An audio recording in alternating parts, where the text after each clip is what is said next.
Now I have the control, yes. Yes. And what happens when we're done with this?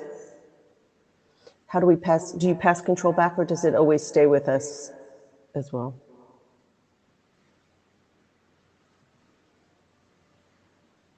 I think Can I can just give control it that back to you.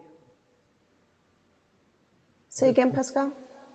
as a chair, you can keep the control that you gave, so you just take it back. So there's, I'm the chair right now, so I can't see the button, but I've used them. I mean, you can say back. I see. Oh, Right. oh, got it, got it. Pass slide control. I've seen the time. Let's start. So, Relog in. Eve, let's find the chair slides. Let me do. Okay.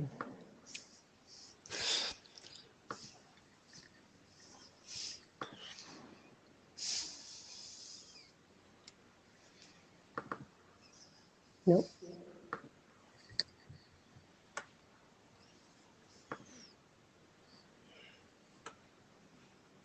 Excellent.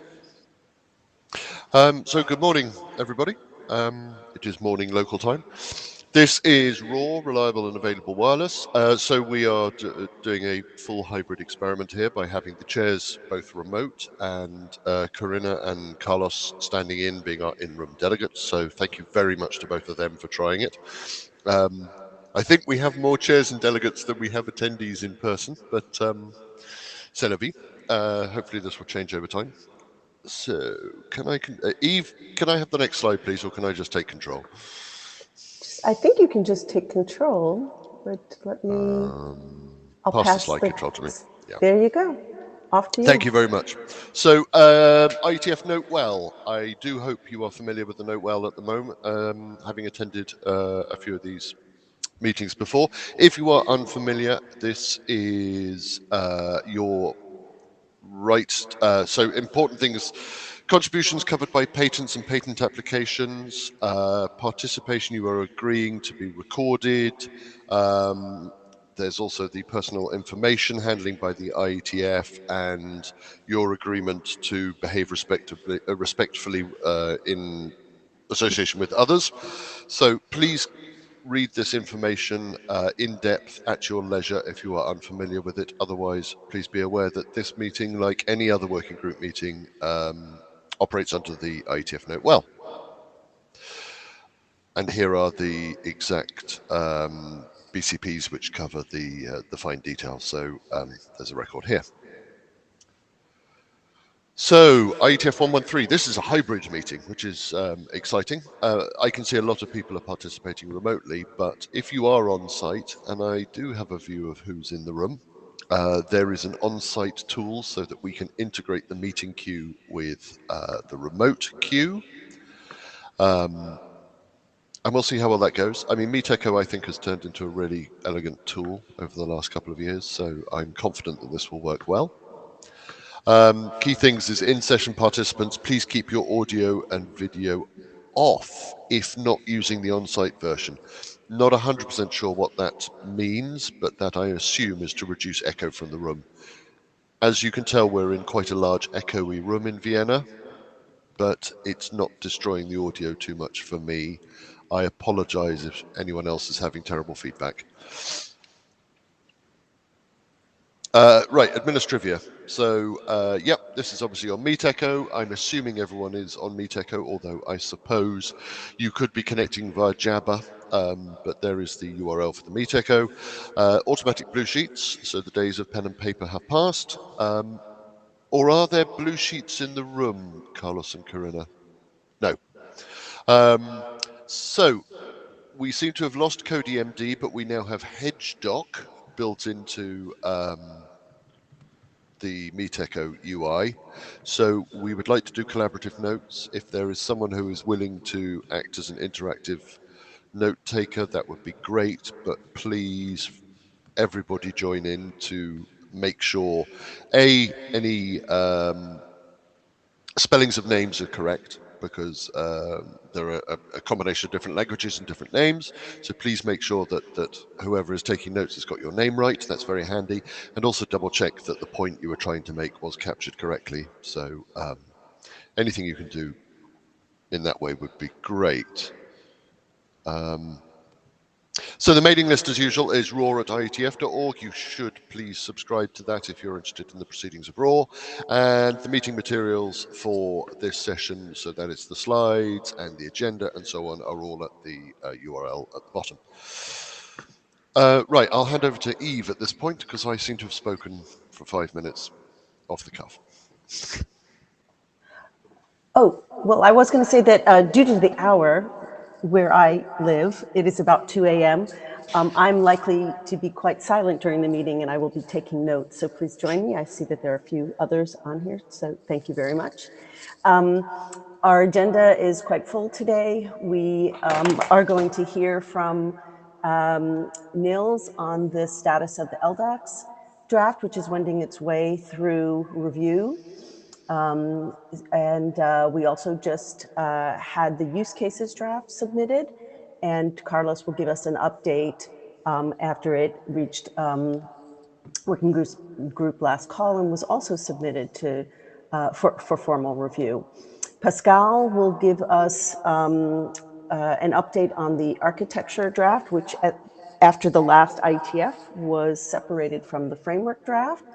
We will hear about both of their status. And then we have an update on the OAM support draft, which of course has its mirror drafts in the DetNet working group as well. We will hear from Fabrice on the status of that.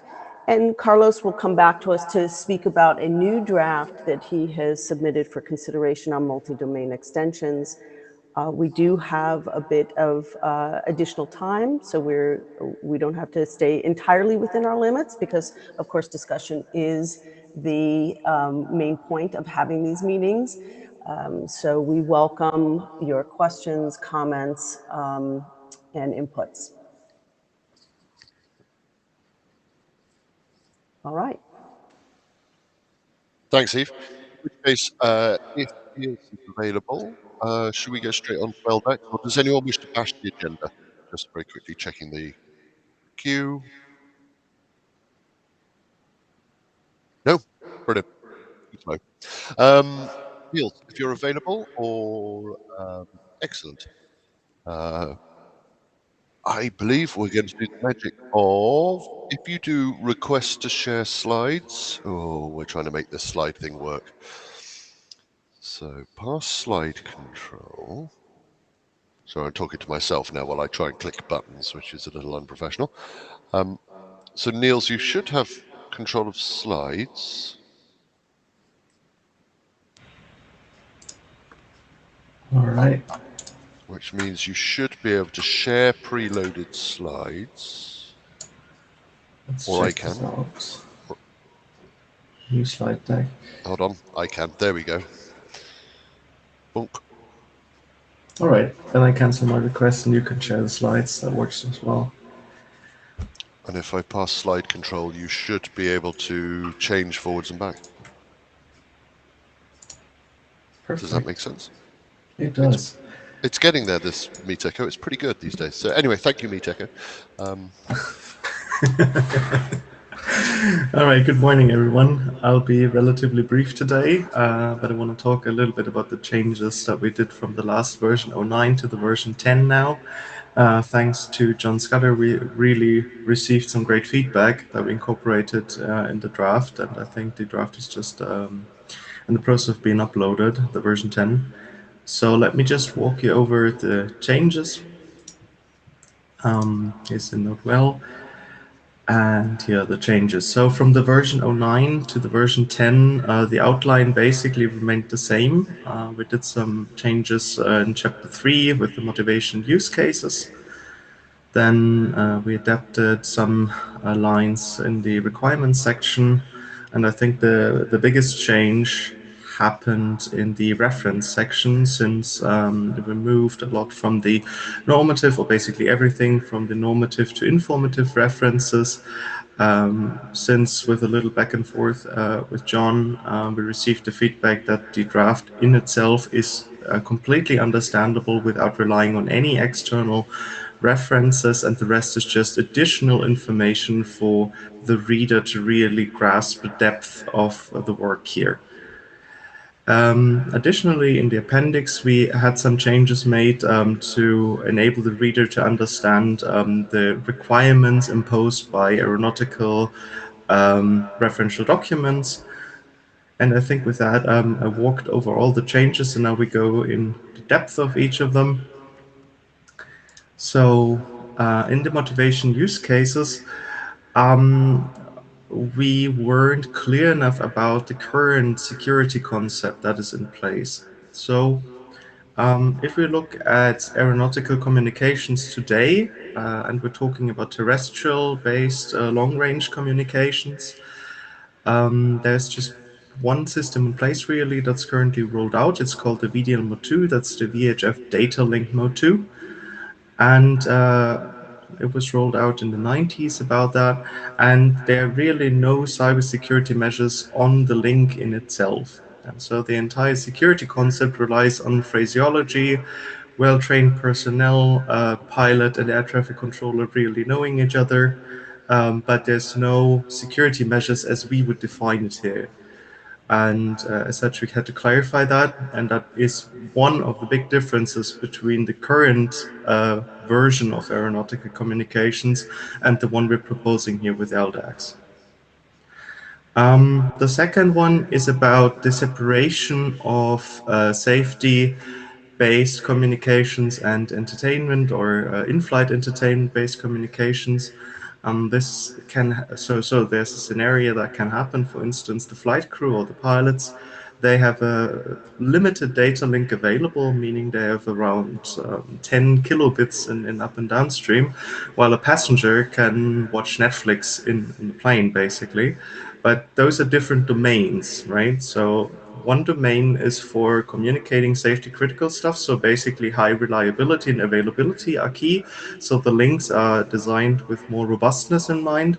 And on the other hand, it's just about throughput. And this is why we have those two concepts, and both of them obviously must be strictly separated. And this also happens with LDAX as well.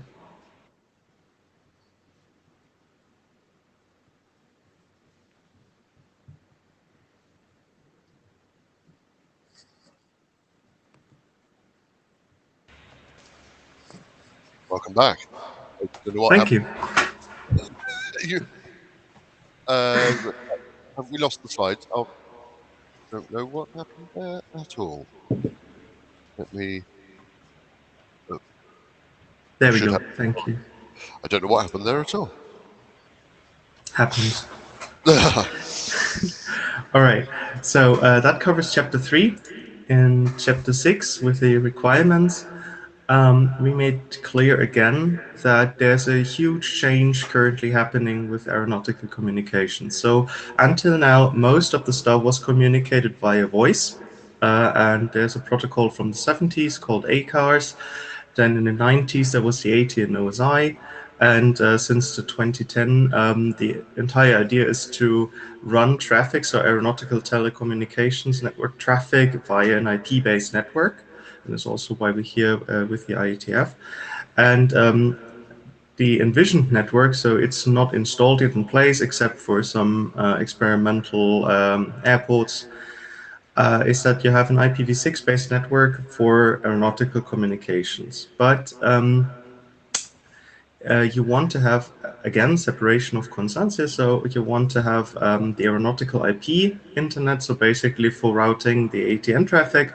And obviously you want to have the customer internet separated as much as possible so that you don't, you're not able to switch from one to the other and cause shenanigans. The second part was about the rollout. So I think everyone is aware that with the pandemic, everything has scheduled a little later than was anticipated. So the entire rollout was initially planned for 2024, and now we're on 2025-26. Yeah, last thing that we changed again with the references. So with a little bit of back and forth and discussions, we basically adapted the document to such a state that if you read the entire document, that you'll be able to understand what LDAX is, what it does, and you don't really need additional information to grasp the concept. If you want to go deeper, such as what kind of modulation schemes are done, how does the file layer protocol look like, then obviously we point to other references, but it's not necessary to read them to fully understand the concept of it. And I think that covers basically all the changes. Obviously, we changed nits and bits here and there, rewritten some sentences to make them better understandable. And yeah, at this stage, I just want to thank John for the really, really in-depth feedback. And yeah, from there, it's just a road down to what comes next. Thank you. I jumped in the queue first there, but actually I wanted to ask a question really of John and Niels is, have we addressed everything John wants to say and addressed all John's comments, and are we ready to move forward? So I'll shut up and let John speak. Yeah, so I went and looked at the preprint, and it looked like everything was well covered. Thank you very much, and thanks for writing an easy to read document, by the way. I know that's not easy. Anyway, yeah, I think we're ready. So, you know, sometime this week I will hit the button to start the IETF last call, and we'll be on our way. Excellent, thanks, John. So that's good news. It looks like we might have our first raw RFC, and it might be LDAX, but yeah, fingers crossed. Thank you very much, Niels. So I have. Thank you. Since then, I have closed the agenda, so I can't tell you what's happening next. So next up, we've got Corinna, you're in the queue. Go for it. Yes, hello. Just two questions to John. Should we have non-normative references in? Should we just delete the section or put nothing to apply here? That's a good question. I'm not sure if there's a convention for that. I'm comfortable with you either removing the normative references heading or leaving it empty. Either one is okay. The RFC editor will fix it to match whatever their preferred style is once it gets into edit. I guess my instinct would be to, actually there's an argument either way. So my first instinct would be to go ahead and leave it in sort of as a, you know, this space intentionally left blank, but really do as you prefer. Okay. Corinna, my advice would be the RFC editors are very good at what they do in terms of editing. So leave the heading there, say this section intentionally left blank, and they will fix it. And they will fix it with you. They're very good at it. So don't worry too much about that sort of thing. As long as the content is good, they'll really help you with the rest. It was just a question because I still need to upload the version 10 because it was blocked yesterday, the tool. Yeah, it's that strange thing with IETF where you can't upload until the meeting starts for 1 week. Very bizarre, but when you can, just... No big deal. So, John, I will upload it within the days. It should be online latest tomorrow. Fantastic. Great. Thank you. Thank you. Thanks, guys. So next up, we have Carlos with the use cases draft. And as Carlos is in the chair, I'm just going to get out of the way and let him do the thing.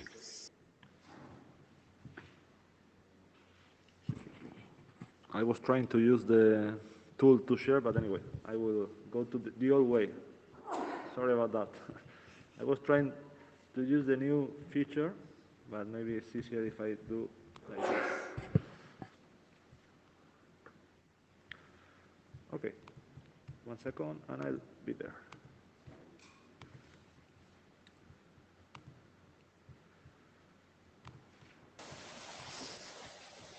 Yeah, that's great. We can see that. Okay, so this is going to be, let me, a very quick update on the raw use cases.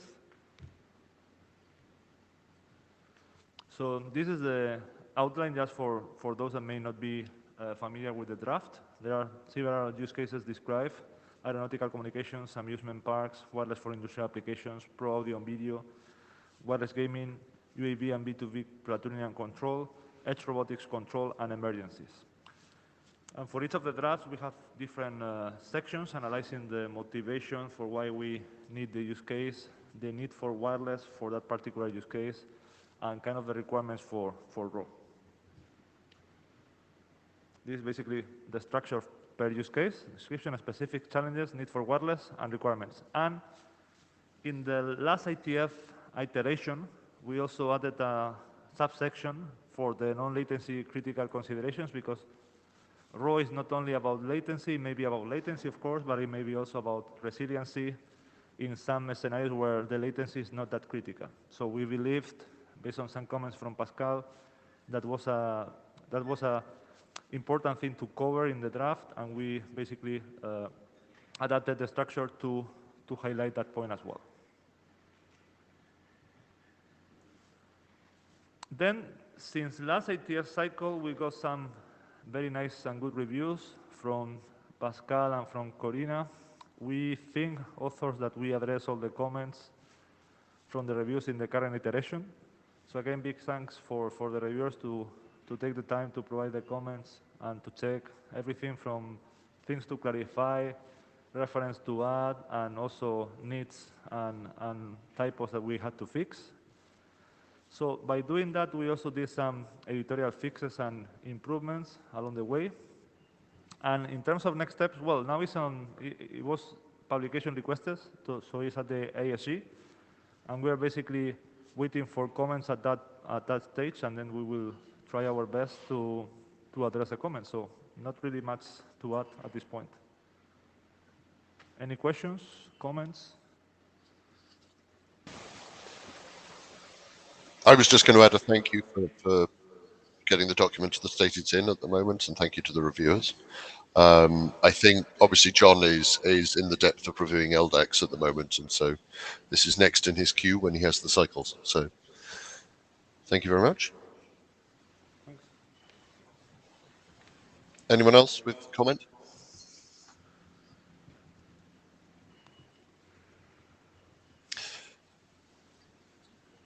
Excellent.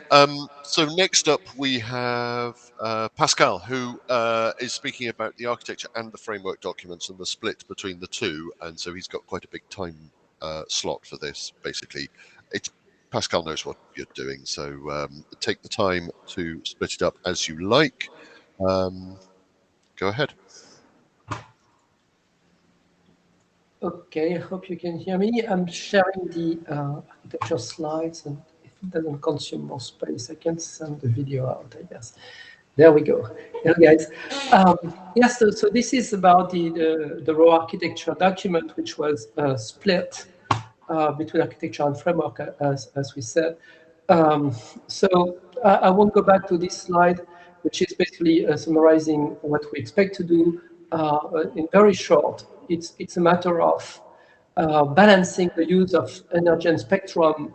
The more energy and spectrum you use, the more reliability you get on your transmissions.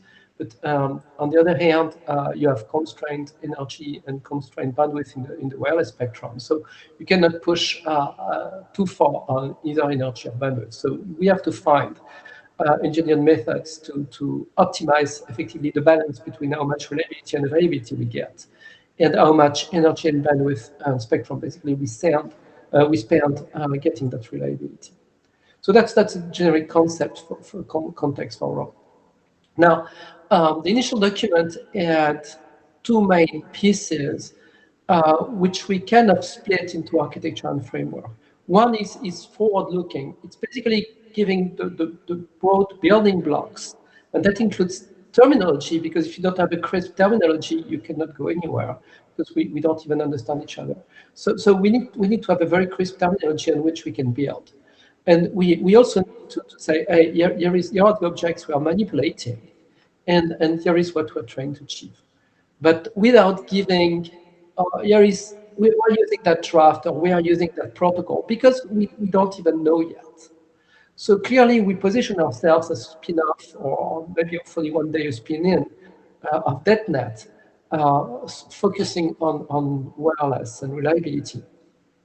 But exactly which drafts RFCs will be proposed and to achieve RAW is not the scope of architecture. Architecture really says, here is the broad picture of what we intend to achieve. And so it's really something that we want to publish early in the work of this group. So we can have a terminology and we can have goals that we all understand and agree upon.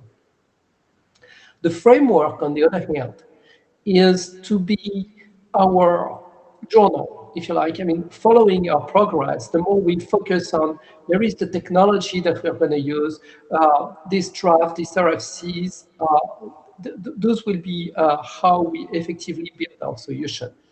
And so the whole idea is that the framework is to be read by people who are on board the work in between, so they can see where we are. And it will be published at the very end, so as a testimony of how we do that. I mean, that's basically how it works. It's using this RFC. It's hopefully everything will be RFC by then, and how those RFCs interact to effectively achieve what the architecture was talking about. So, yeah, we hope we are close to work group last call with the architecture. And effectively, for the framework, we want to keep it alive until the very end of the work group. Now, the first thing we need to really agree upon, as I said, is the terminology. And we realize, trying to dig into what we want to achieve, that there might be a gap. And I just saw an excellent review. Thank you so much, Lou. An email by Lou that was posted this morning on the mailing list. I mean, at least half of his comments are really related to either goal, to terminology, and then the rest is mostly the goal and the context. But basically the terminology will be very, very critical to us. On the one hand, we want to use as much common terminology as the rest of the IETF, so we don't want to reinvent a different term for something that exists, which is kind of one comment by Lou about track. On the other hand, when things don't match, we want to be able to differentiate and say, hey, really our understanding of this is that. And in particular, we have this problem with path. I've been digging the IETF art of the term path, and that really troubles me. Most of the path has been used by many working groups in IETF and IRTF. And the term usually references not a graph, really, but more like an experience. Like, here is the path that this packet has been following. And that kind of yields the notion that the packet has kept its integrity from A to B, and that it has followed a serial sequence of nodes and links, A to B to C to D, whatever, to destination. And we are not doing that. We are computing a graph, which is a potential. And the path that a packet will follow, it's actually many of them, because a packet may be duplicated. And a packet will not keep its integrity if we do some network coding and we flood a small graph from A to B with different network coded fragments. Then, yeah, the packet will not even experience one path. It's pieces of the packet or byproducts of the packet fragmentation and coding will follow different paths. So basically, we kind of want to keep the concept of path to express an experience.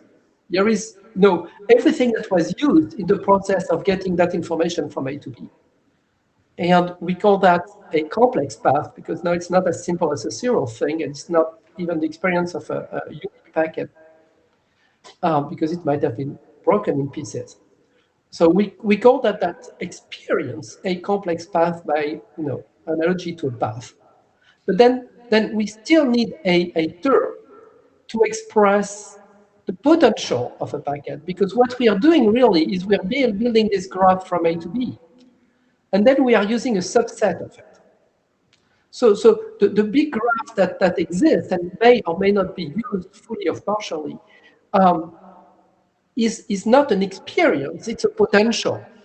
It's what you may use. It's the subset of the overall network that is available to you at the ingress to effectively propagate that information all the way to the destination. So we want to make a difference between that potential and an actual experience. And that's why we have this concept of track. Now, I just saw this morning the feedback from Lou. How is that different from a basically a T path, a protection path for traffic engineering?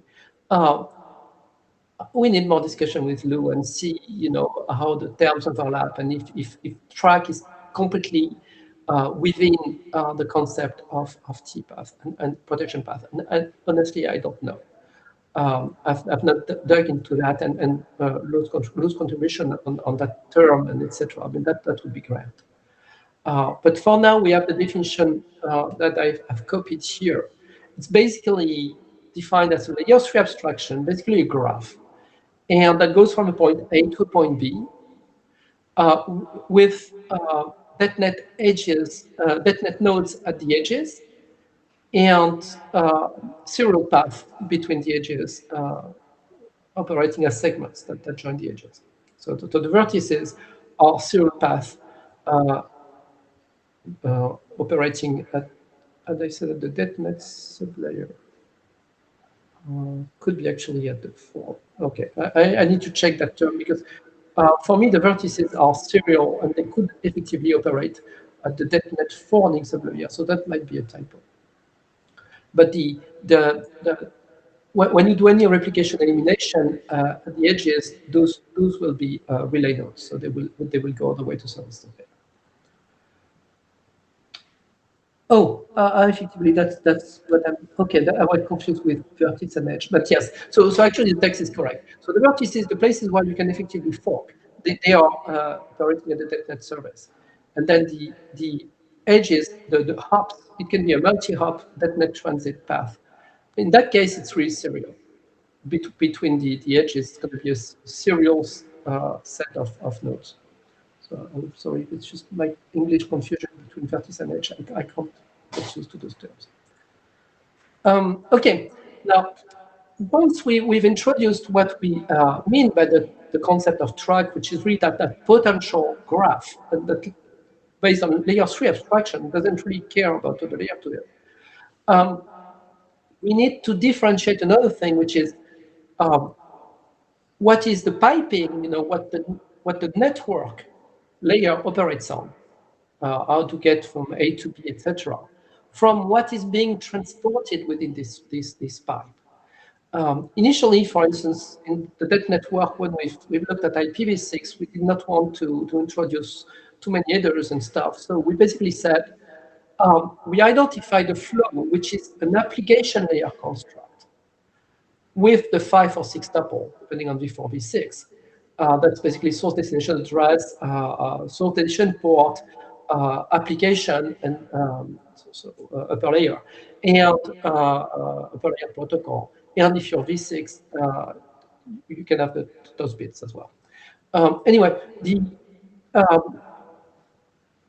using that basically means that we do the network operation, so we process the water based on the color of the water or whatever. But at the network layer, we can have a lot more power if we effectively use our own network layer objects that I call the pipes, and just pipe stuff. And then we put the water on the pipe at the ingress, and it goes out at the egress. And this way, you can put multiple flows, for instance, inside a single pipe. Then you can merge multiple pipes to a bigger pipe and separate those flows when you reach the destination, etc.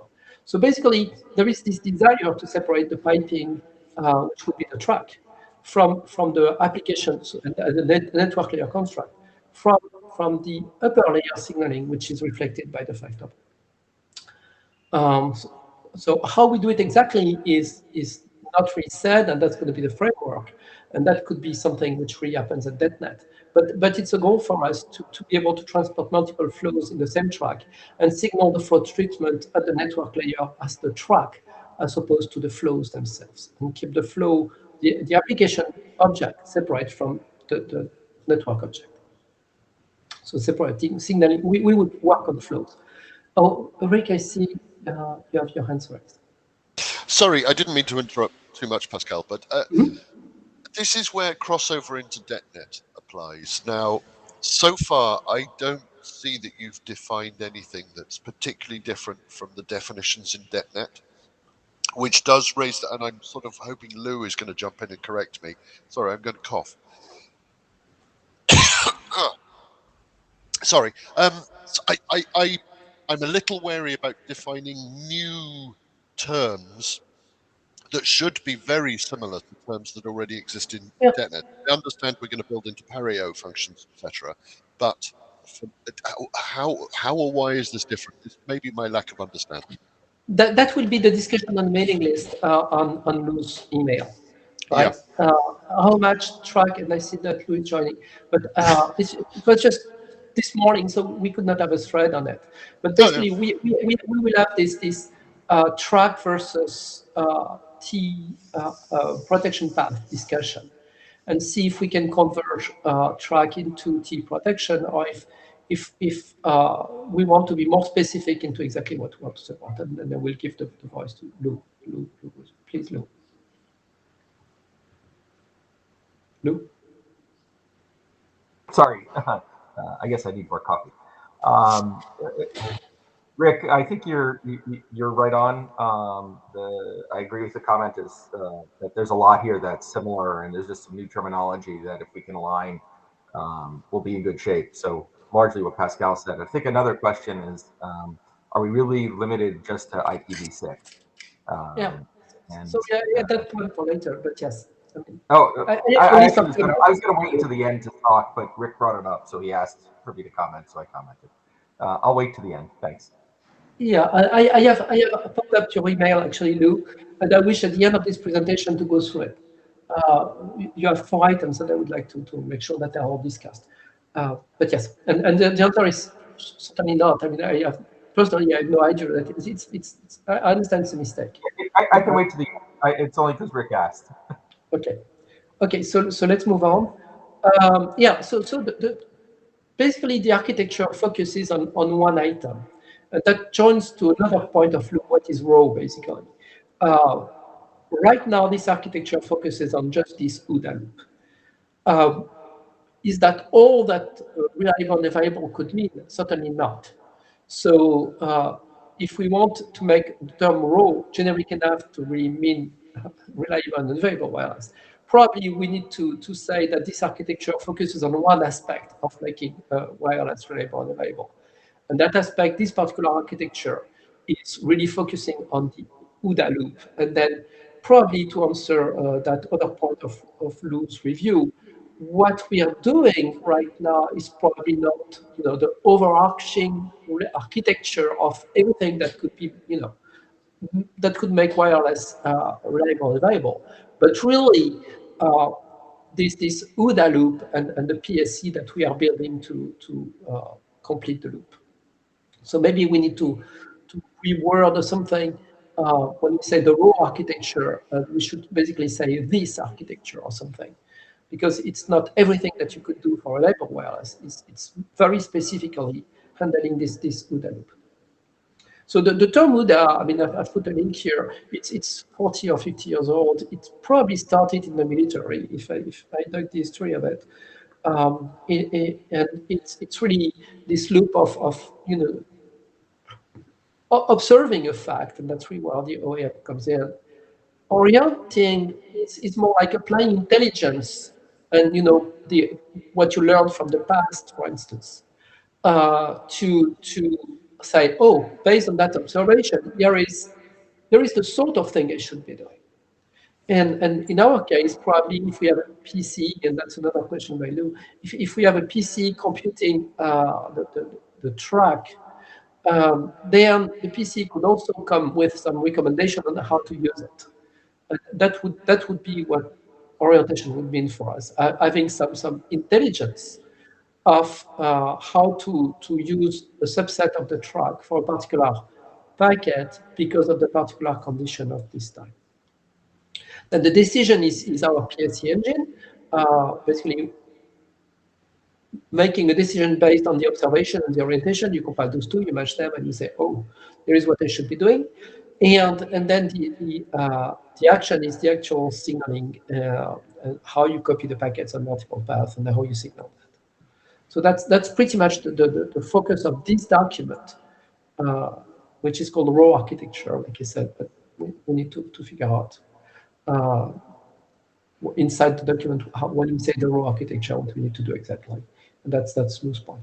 So more on the OODA loop. I mean, you've seen that a number of times. It's in the architecture. But basically, observe with OAM, orient based on PC meta information about the graph.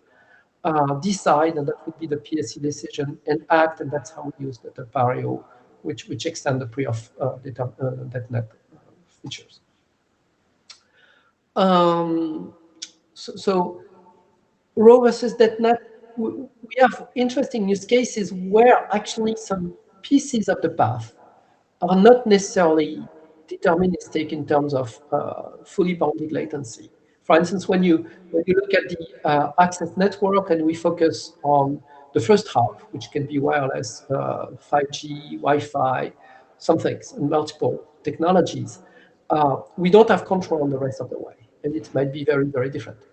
But at some point, we need to make a decision based on cost, based on reliability, etc., to provide for the service level objective associated to this packet. And that's still a raw decision. So there is a little bit of non-overlap as long as DetNet really requires that every node on the way is deterministic. And that requirement comes with the bounded latency. So reliable and available does not necessarily mean bounded latencies. Many times it will, but reliable means you have an objective and you meet it. If that objective has bounded latency, you need to meet that. If that objective has, so many nodes in a row, etc., but you have enough buffer for the latency that really you don't need to go into the gory aspects of DetNet and TSN. For instance, the backend of wireless access can be considered reliable enough and low latency enough. Then you're done. Okay, so the slides basically splitting some functions of the PCE because in our cases there would be too much latency pushing the reaction to the network, and basically you can see the PCE as the brain, and then there will be loose discussion on whether there's always a PCE. And yes, as an architecture, we need to decide that. Is there always a PCE or not? Probably not, but we need to align on that on loose email. And then the PSC, which really exports the data plane short-term path selection from the PC. And here is how the OODA loop takes place. So the architecture shows those components and places them and shows their relationship. Normally, as I said, it should not discuss effective protocols. It should not say it's this protocol, that protocol. And for instance, for OAM, it's a very vague term and that's perfectly fit with what we want at this level. The only exception, and I have it on this slide, is DLIP. I don't know if it's fair because now we say, oh, it's DLIP, it's now, but there's no real family, but DLIP itself is a family of sorts. So it seems to me that using DLIP as a term is broad enough, just like using OAM is broad enough. And I mean, if I'm wrong on that, then please give me a term that encompasses DLIP and its family. But that's probably the only case where I effectively list in specific protocol, kind of. So the status of the document. So we've done the split right after IETF112. Since then, there were 2 iterations. One for Fabrice Delaire's review, so many thanks, Fabrice. So there were a number of points which were addressed, mostly reformulation, clarification. And then there was Dave Cavalcanti's review, and yes, there's more, pretty much a root of loose issues as well. How do you position things versus DetNet? My personal view is we are kind of a spin-off of DetNet, doing an extension focused on one specific aspect, and with the hope that at some point the work goes back into DetNet, but we can have done this study. And I hope it still fits. As we do it, we effectively need to realize where we have some tension, and that includes a path where you don't effectively have the net nodes all the way through. That can be a tension. The definition of track, we'll see if that we can fold that back in. But even if it stays as a term, maybe the net can adapt it. I don't know. And then the concept of track is already present in two other working groups. I mean, that 6-ish and RAW, by the way, to mean pretty much what we mean here. And then, yes, the scope, and that's again a question. So first by Dave, and then in review as well. For instance, Lou asks about IPv6, and maybe that's when we can discuss that. Right now, there is a sentence somewhere which points at IPv6 extensions. Do we limit to IPv6, or do we want to encompass more stuff? And I have absolutely no idea that we should limit to IPv6. It's just that I have no idea either on how we could do that outside of IPv6. So I'm happy to remove the term IPv6 from the sentence that Luz pointed out. Now, I would be also happy to have some contribution explaining how we can do something else. Yes, Carlos?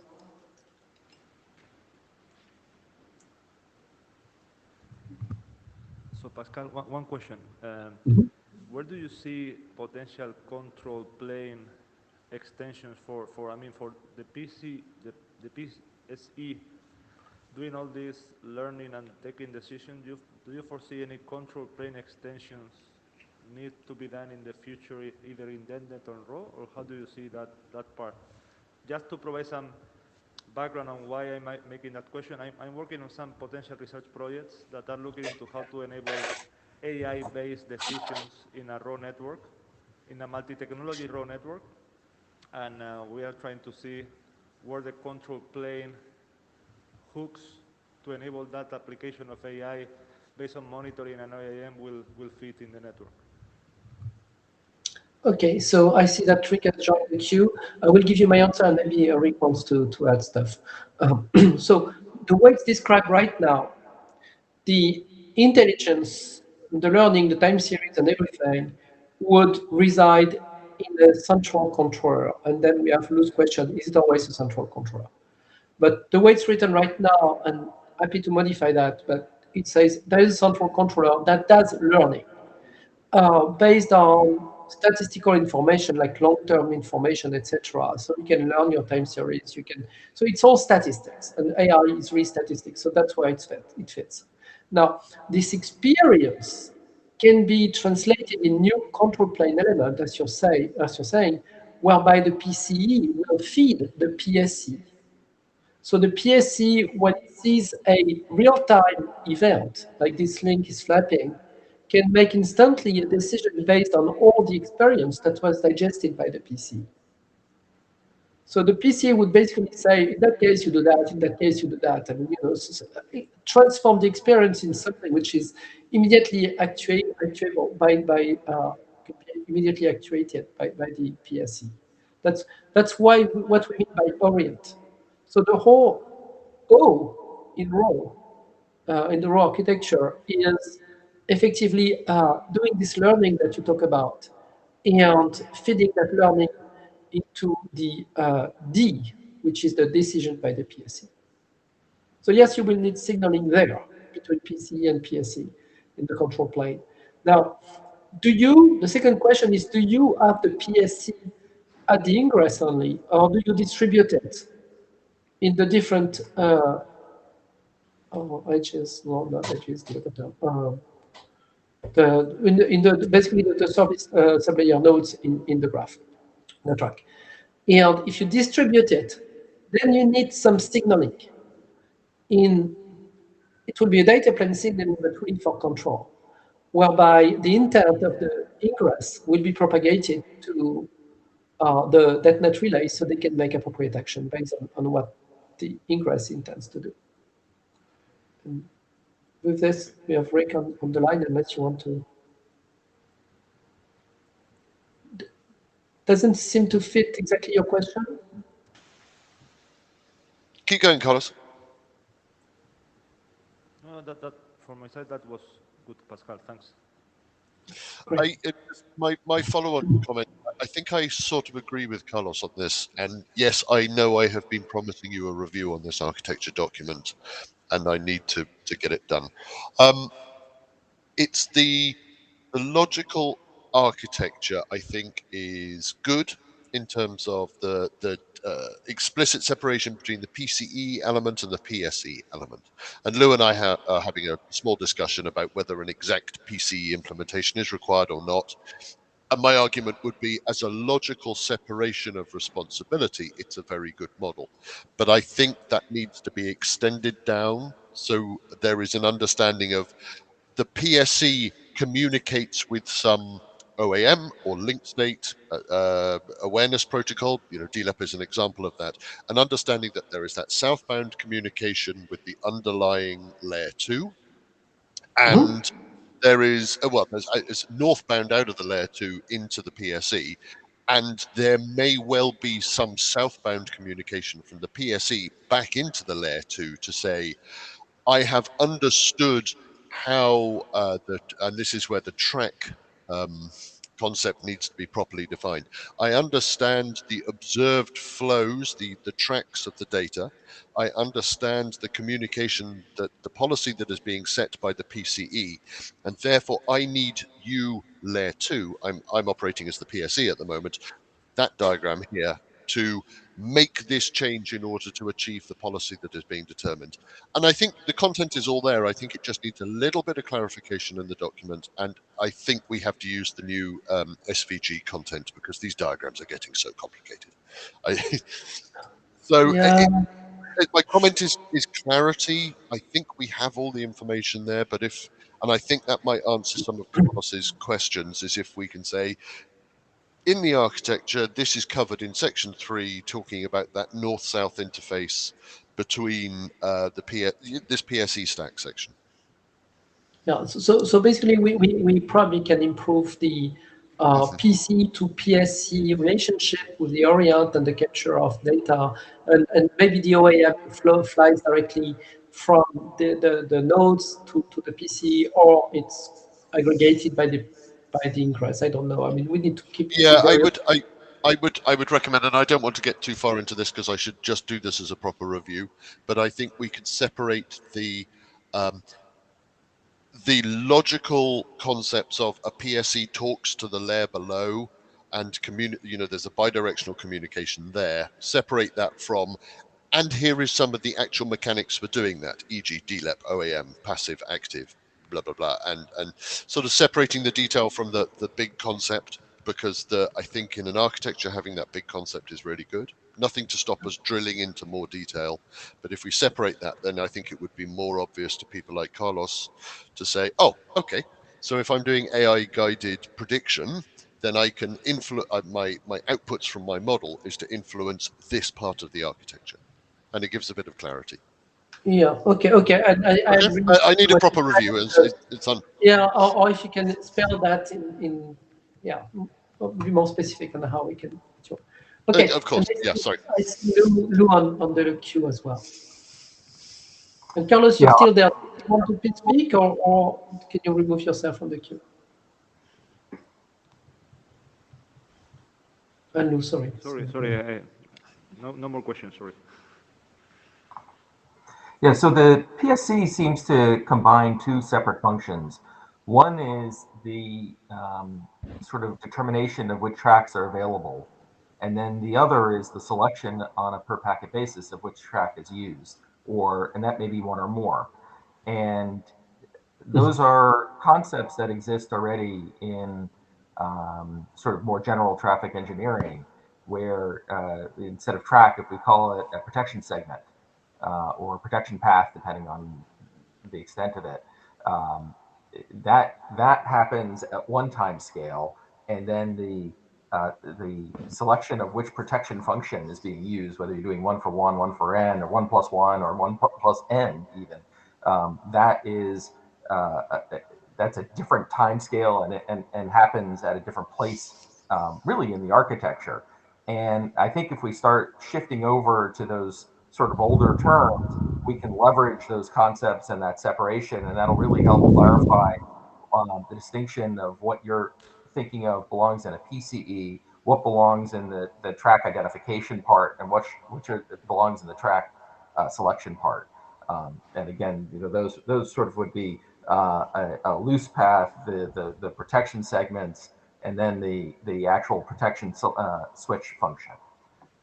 So I think there's some terminology we can leverage that'll really help clean up the concepts here and make it so we can delineate the different concepts and clearly articulate the different functions that are possible and can be filled in the raw architecture. Thank you. Yes, and your help will be very, very useful there, Lou, because as you know, I mean, you have all the TE expertise, that making sure, but particularly what we have now is the expression of what we want, and now if it fits within something, then we can work that out. And so just jumping in with my chair hat on, when this working group was formed, we had a pretty solid steer from the IAB that we shouldn't invent lots of new terminology unnecessarily. So I think we've got to a good place, actually, where we have an architecture which it's a good draft, but we can now look, as Lou said, for alignment with DetNet or T's or existing definitions of paths and tracks. And I totally agree with you that there is a difference between the historical path that the packets traversed and the future path you wish packets to follow. They are two very different concepts, and we need to make sure that terminology is accurate. But if we can reuse something existing, then we're going to be much more on charter than if we totally reinvent new concepts. So I'm all in favor of just doing that kind of gap analysis and making sure, particularly with people like Lou, to advise to say, actually, this is the same concept, and make sure we're aligned. Yeah, and that works for me. Now, be aware that the concept of track is already present in the art of the IETF. We are not reforming that term. No. I'm not saying. I just making sure that we've got consistency, and we're not inventing a new track which is different from somebody else's track. No, it is the exact same as 6-ish and RAW, actually. So Okay. so we'll have to look at that. Okay. So I'm watching the clock tick down, and I think I'm going to call that your time, Pascal, if that's okay. Oh, I turn my video on out of politeness. Yeah. So do we the framework? We'll do it next time, right? Yeah. I mean, it does not change anyway. It's mostly a split of the architecture. So just to cover the framework, we held an interim meeting just to discuss these two documents. It wasn't hugely well attended. It was attended by Carlos, Pascal, even myself. I think we published some minutes of it. We will continue to have these meetings. If particularly while there is still discussion around the architecture document, it would be great for those who have a strong opinion about it to get involved just to make progress. Because the intention of the working group really is, as covered in the last IETF meeting, the architecture document should be an early document that we push through the working group, which contains information describing how RAW will the problem that RAW will tackle and how it will tackle it.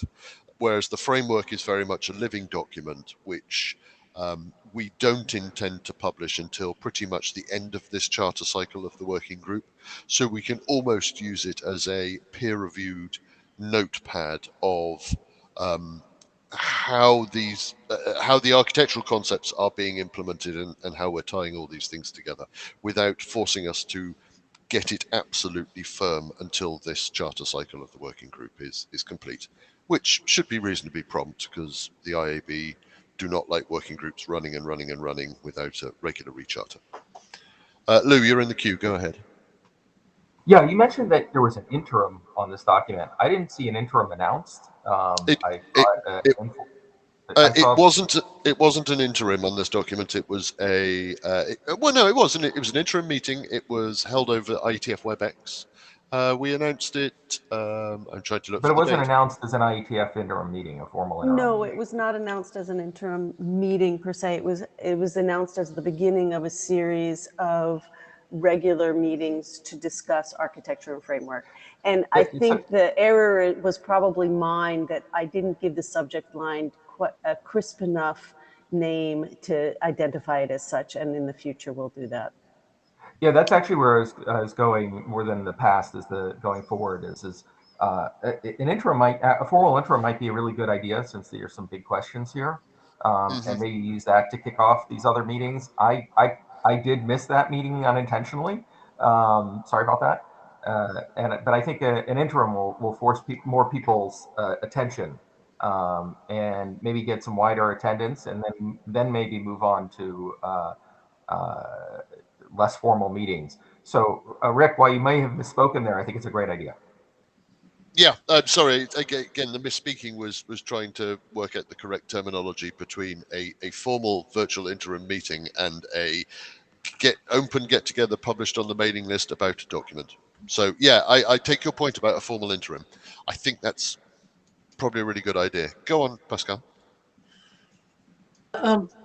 What would be very useful, Lou, short term, is if you could point on where we can find the actual definitions of the terms that overlap, so we can read them carefully and analyze that. That would be very good. Agreed. Point us on the terminology that you would suggest we use. Right. I am conscious that we are now. Actually, no, we've got a little bit of time. But if that's everything on these two documents. Yes, Craig. I mean, the framework was more like the other piece, but we introduced it, and that's good enough for today. I mean, if you have a tight agenda. We don't actually have a tight agenda. So do you want to take 5 minutes on the framework document? I'm quite happy. Okay. Let me share that. Need to. Oh, I have to approve. Yes, there we go.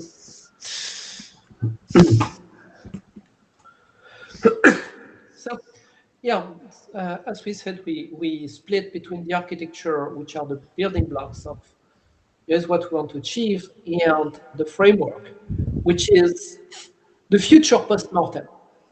And as of now, it's the journal, the live journal of what we think we are doing and how we think we are doing it.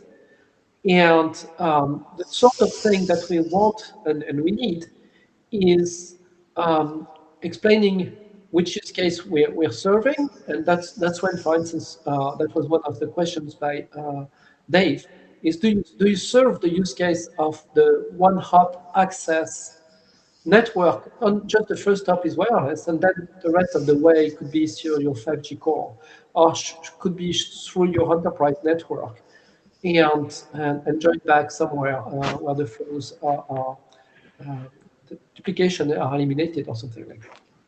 So how do we signal the tracks? So for now, there are tracks, the path within the tracks, the flows within the path.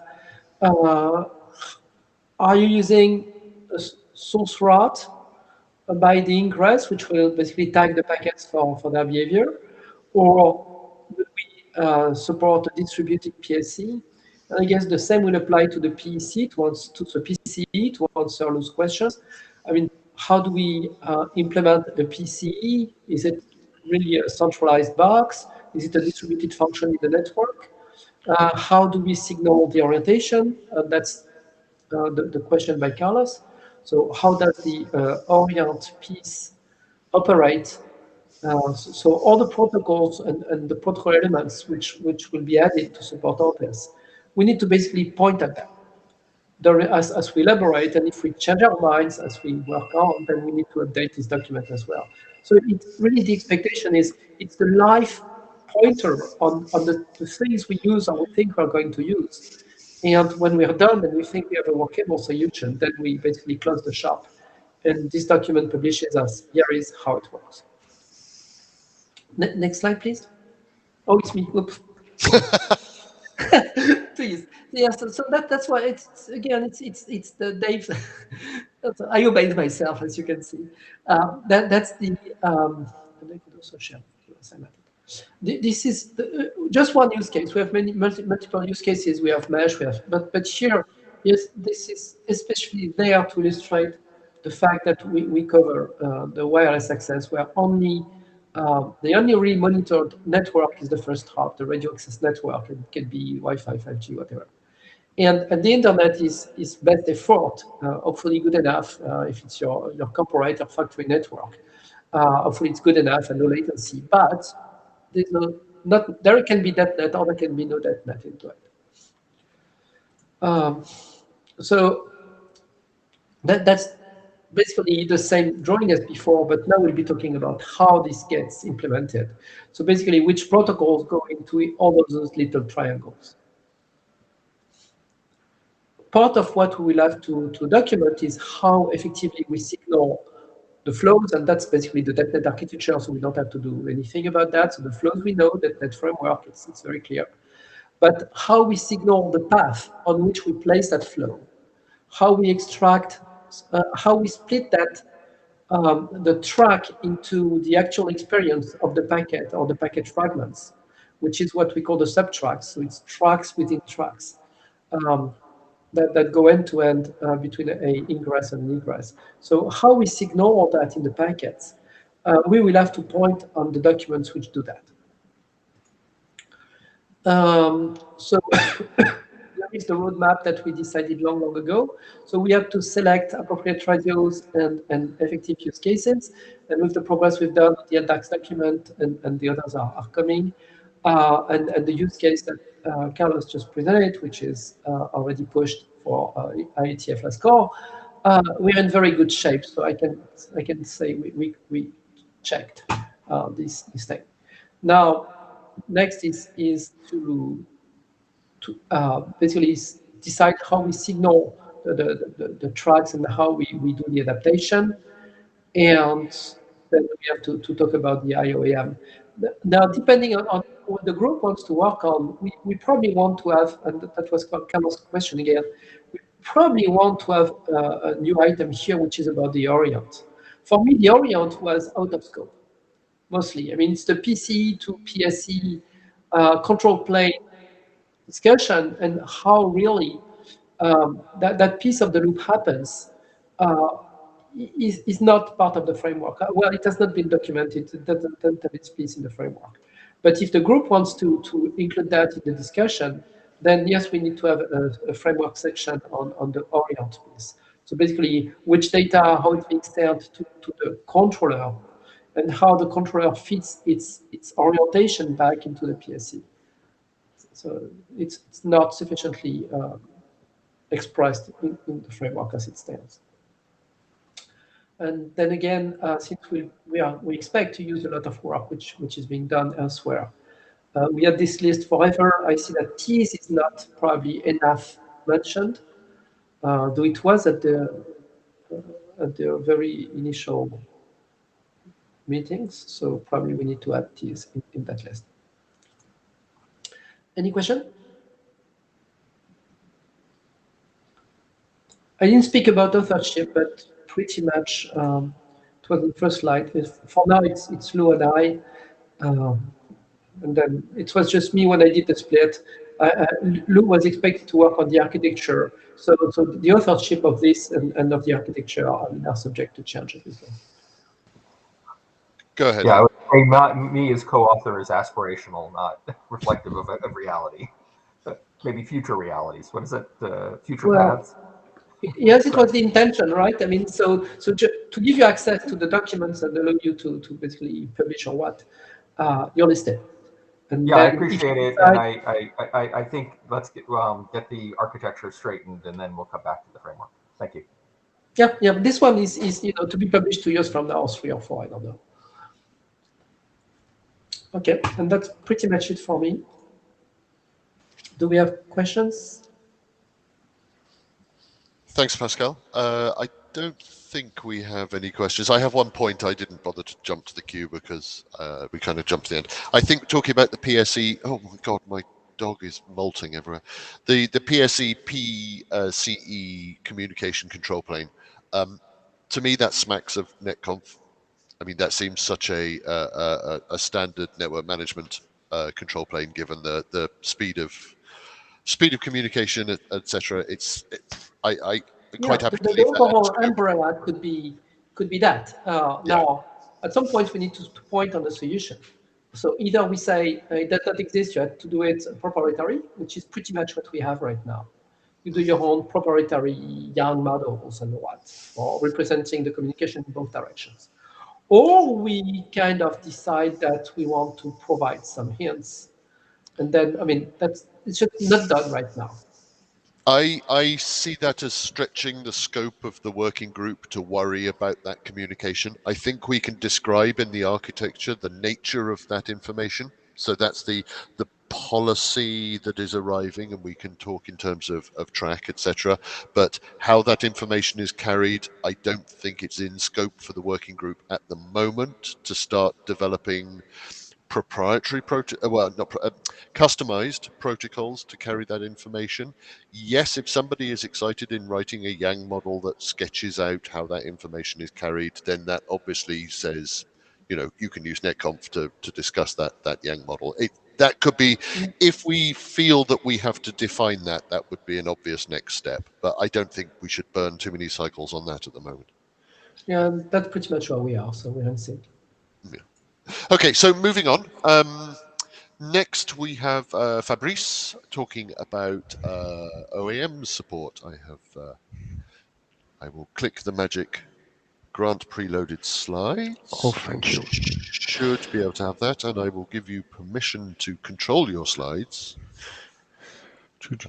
No, I've given that to Eve. I've given that to the wrong person because your name moved around. There we go, Fabrice. So you should be able to steer those using the overlay at the bottom. Perfect. Right. Thank you very much. You've got 15 minutes, which I hope is sufficient. Yeah, largely sufficient. I will just present the update.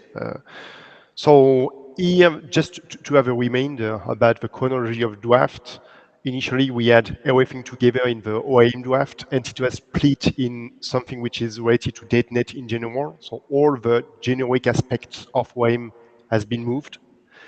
And we focus in this novel document only on the OAM aspects which are very specific to OAM. So thanks to Xavi for his proofreading last year.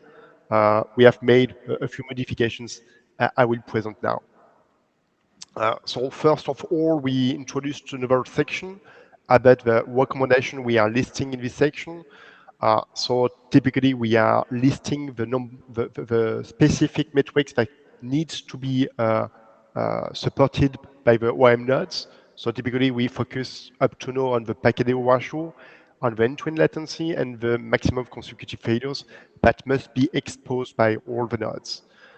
We also say the fact that we have perf functions that must be coordinated order. And we need to also have some methods to aggregate the statistics to compress everything in the OAM layer. And we should support word tracing with hybrid OAM.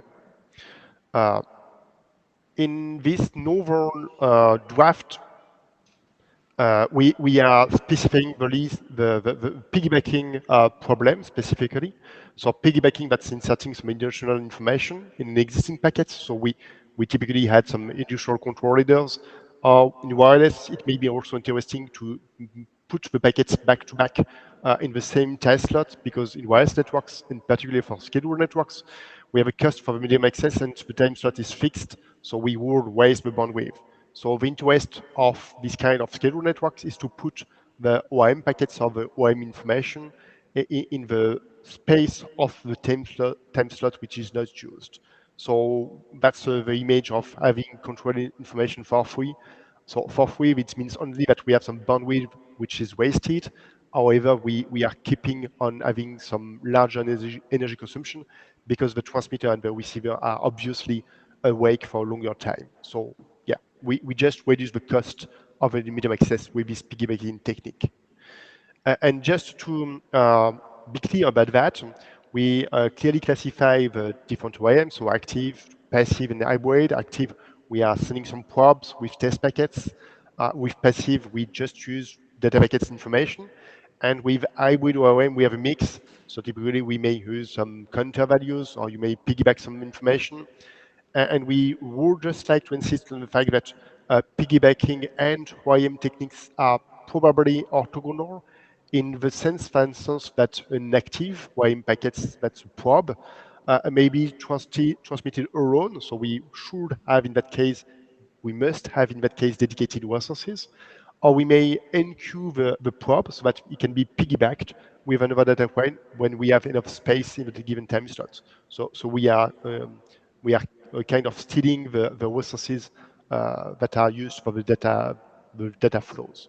So basically, that's just to be clear about this classification between OIM and piggybacking. So the draft is now stable. Your comments, obviously, and suggestions are warmly welcome. So please go ahead and have critics, comments, and suggestions. And thank you. And if someone has a question, please raise your hand.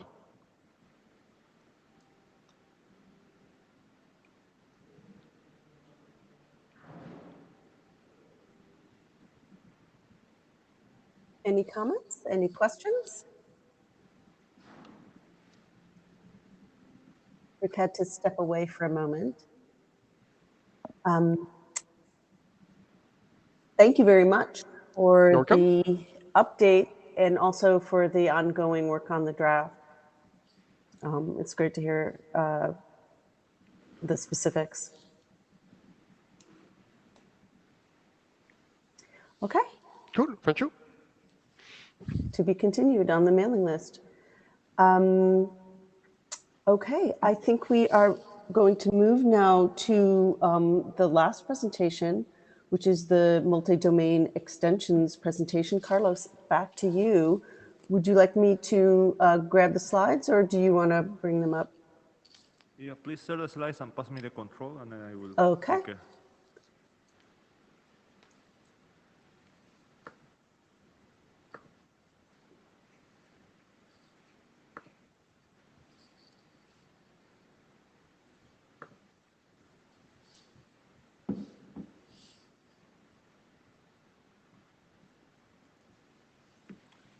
Okay, perfect.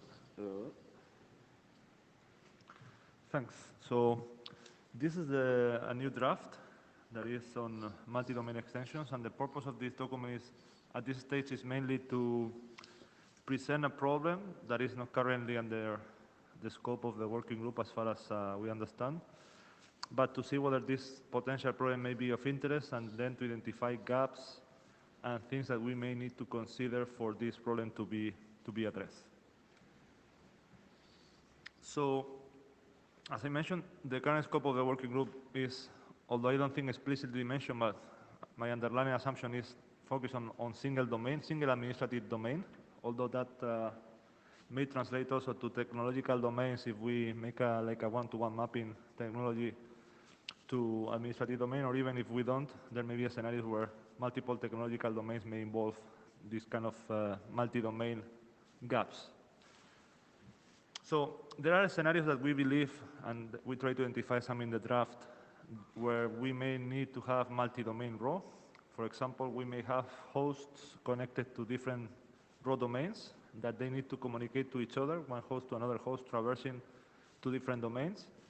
And one example is maybe large factories where may have the different networks organizing domains because of scalability and these kind of things. And there may be particular situations in which we still need to connect one node in one domain to another node in another domain. And we want that connection to be provided with some reliability, availability guarantees. So the goal of the document is to explore this, what are the potential gaps in the architecture, in the specific technologies that maybe OAM traversing multiple domains, and try to start proposing some initial solution, but just to foster the discussion. So this is one example using the ASCII art that is in the draft that is not very simple to show, but we have two domains, one at the top and one at the bottom. We assume that each domain has an associated PCE for the path computation. And then we have different raw nodes. We are assuming the distributed PSC model, where each node may be potentially a PSC, an ingress node. Then we have another domain at the bottom with another PCE and different nodes. And we have these two domains interconnected somehow.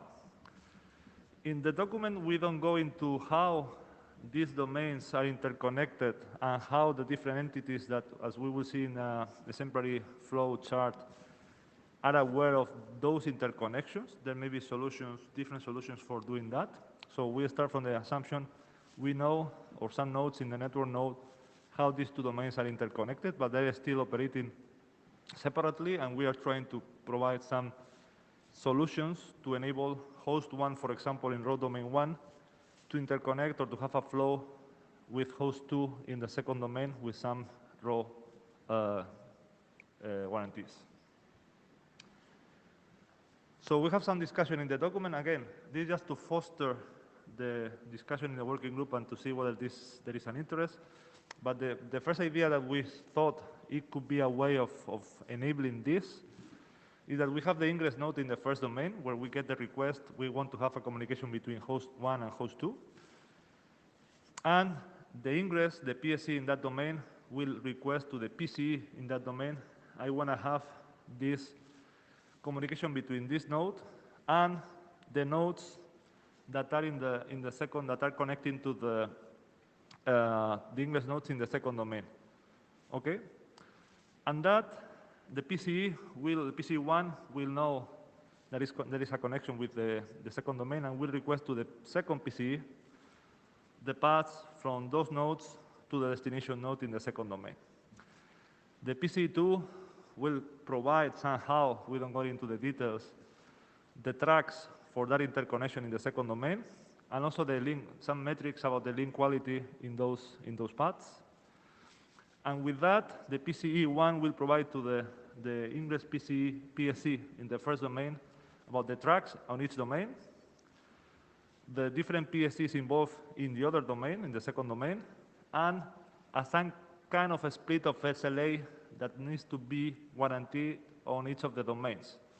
Because then we foresee, but this is again one initial discussion, that each domain will keep track of monitoring and ensuring that the SLAs on each of the different domains will be maintained somehow with OAM mechanisms that may need to be cooperating somehow.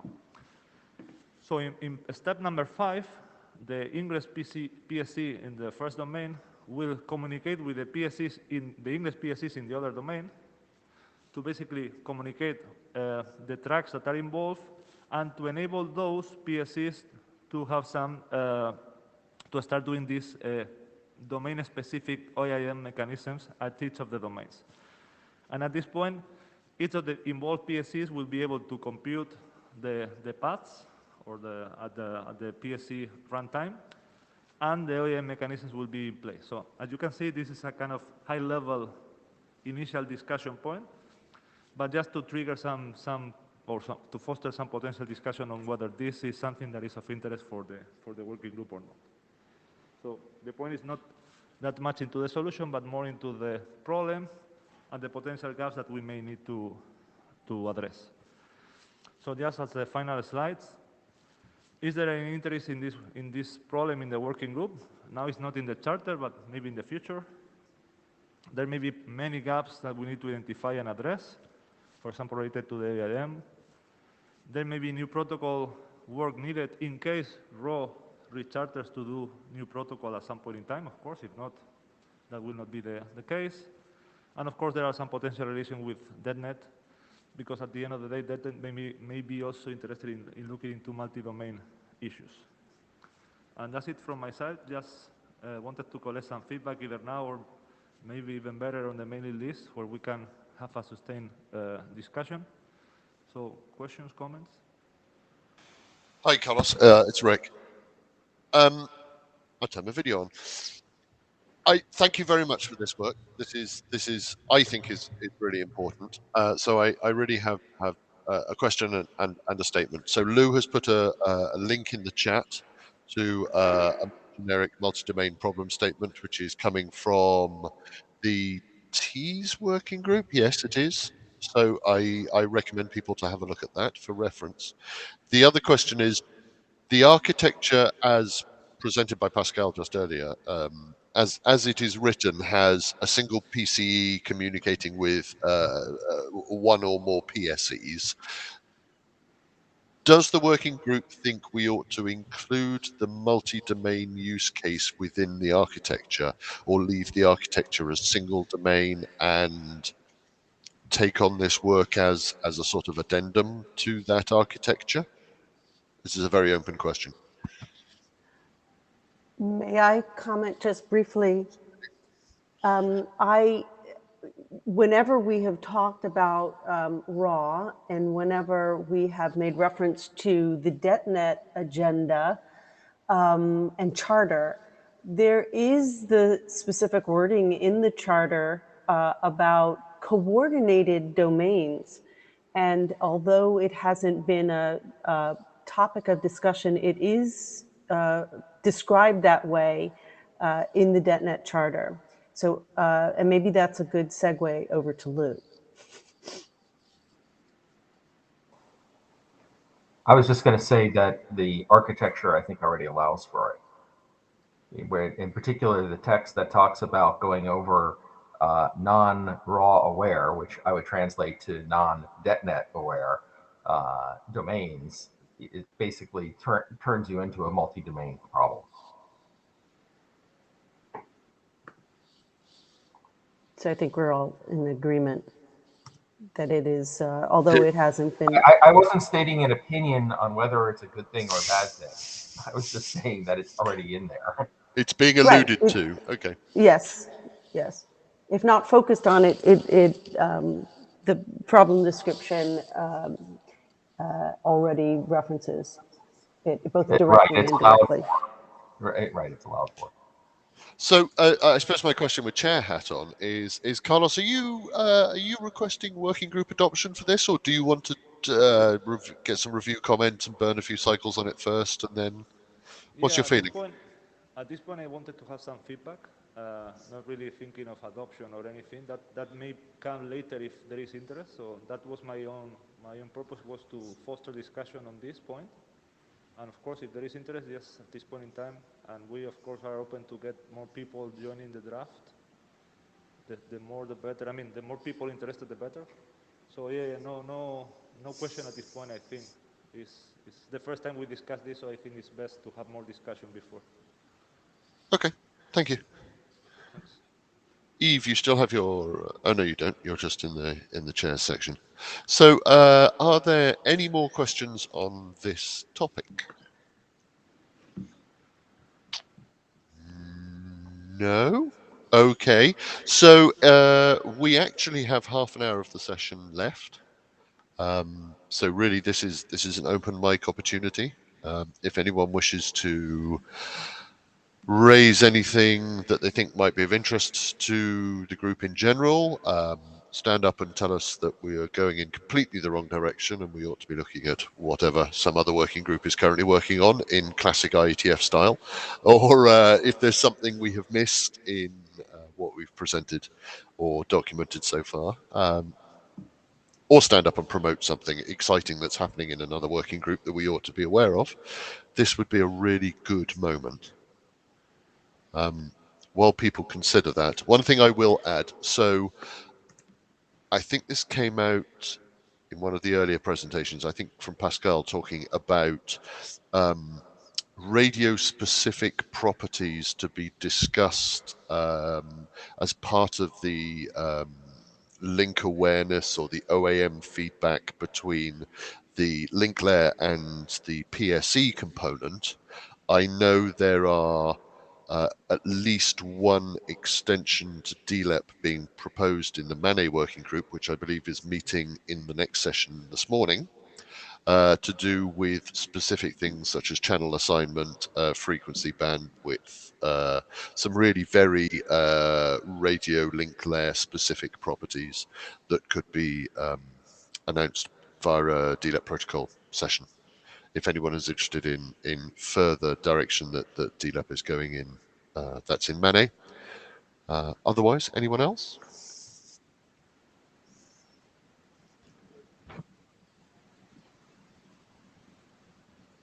If there is nothing else, may I suggest that those of you who have booked out the 2 hours today for RAW take this opportunity to go away and do some of these reviews that you have promised. I know I shall be, because the IETF revolves around good quality review, and I know the authors of the various drafts in this working group deserve good quality review because they have put a lot of effort into these documents. Eve, do you want to add anything? No, I don't. Thank you for leading the charge, particularly given the hour in my time Well, zone. I'm in Europe, so it's easy for me.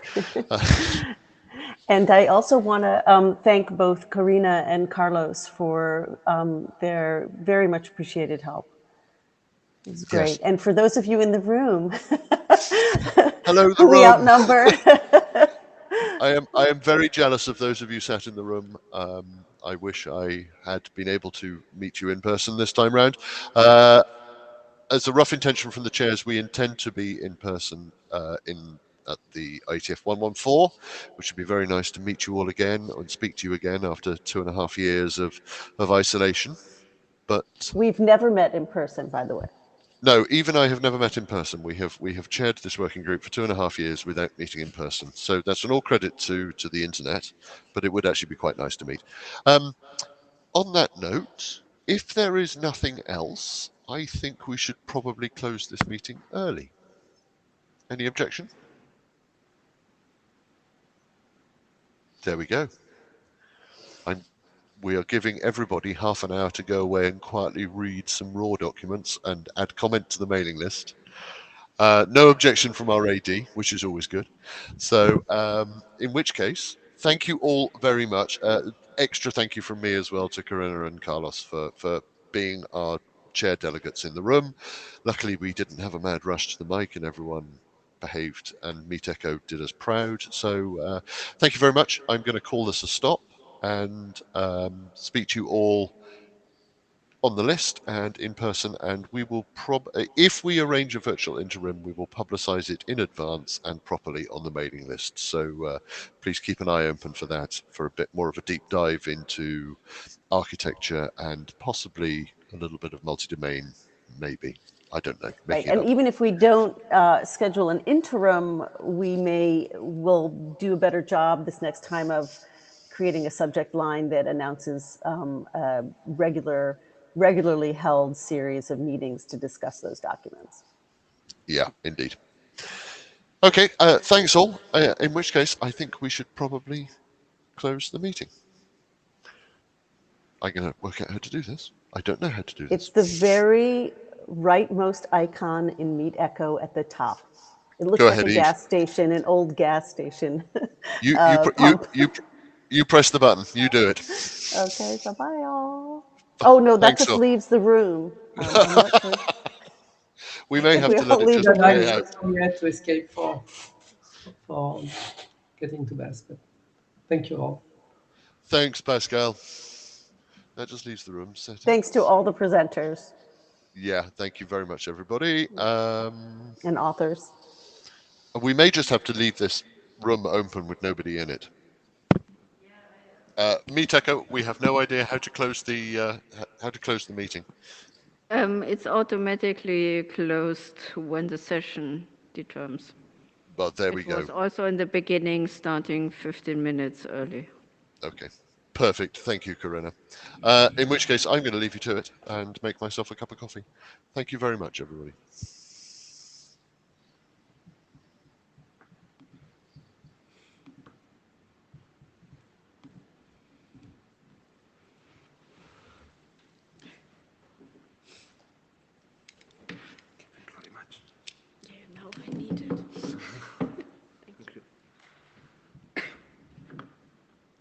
worked out fine.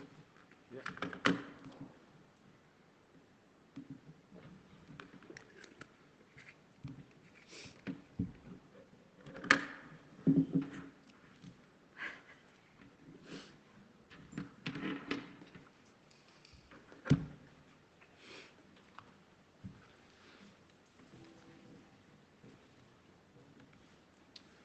I'm gonna take my power supply for the next. And I will check out. Some people wanted to meet me, and I have a student takeover in half an hour. That's it. Okay, see you around. See you soon.